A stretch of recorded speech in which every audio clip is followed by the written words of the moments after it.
All right, I have Nelson Mandela's Long Walk to Freedom here. It's the story of his life, his autobiography, where he tells the story from where he goes from pretty much a peasant boy in the countryside of South Africa to perhaps one of the most famous and successful and influential men in the history of the world, fighting for freedom and equality for his people. Very powerful story. It's a long story.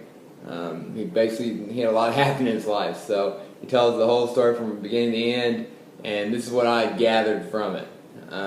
One thing I gathered from it was determination and persistence. Mr.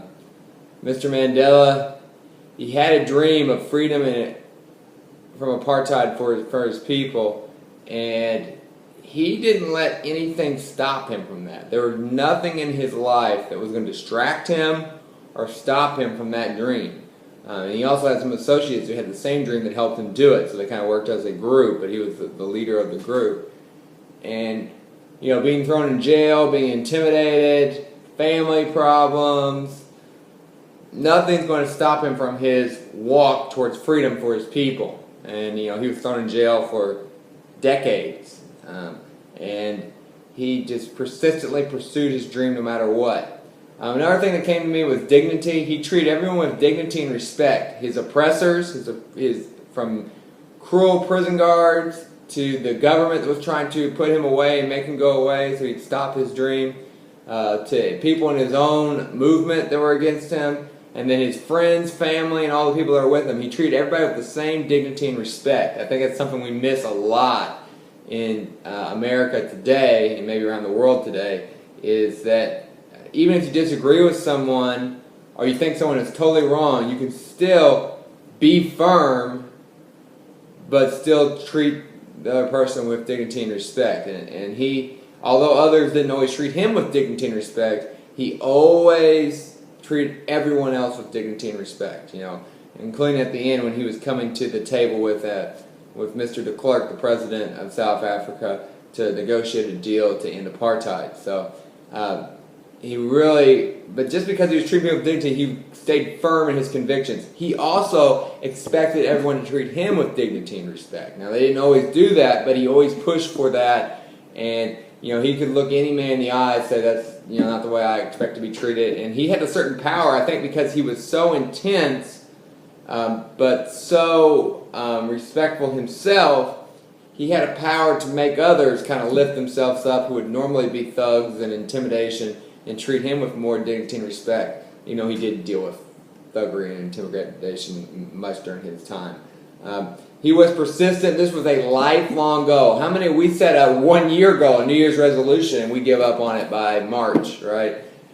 This is a lifelong goal. He worked on this for decades and decades and decades, and he just pushed for it. It was his only real, his main aim in life was to achieve freedom for his people. Forgiveness. He forgave the other side. He forgave people the other way, and he moved forward. He moved the country forward. He stayed firm that he wanted change, but he was able to forgive his oppressors.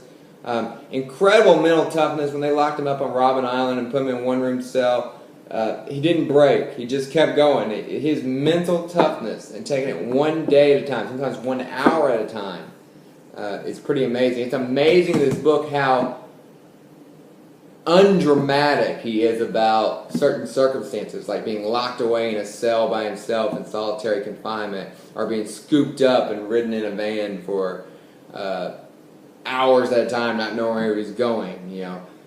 Being his letters edited from his family. These are things that normal people would complain and rage about for the entire life that happened to them, and tell everyone their story. He doesn't seem to be that moved by it. He explains that he was disappointed by some of these things and he didn't agree with some of these things, but he doesn't get to the point where he's complaining or anything like that. He just said that's what was necessary for the process. So pretty amazing. He wanted all people to be treated equal. He wanted to do whatever it takes to give his people that opportunity. So this, I think we can take a lot in today's world, particularly with all the controversy and the push for equality and violence and protesting we have today, particularly in America. Maybe we need to treat each other with more dignity and respect, even if we disagree or have different ideas about things. So I think that's the number one thing I take from it, and also the incredible persistence, the way he chased his dream his entire life. We might need to ask ourselves, maybe I need to ask myself, what is my dream and goal for my entire life? And am I chasing that every day? Hard to live up to Mandela, and it's easy to see why he was such an amazing person in world history, and he should be revered. Thank you.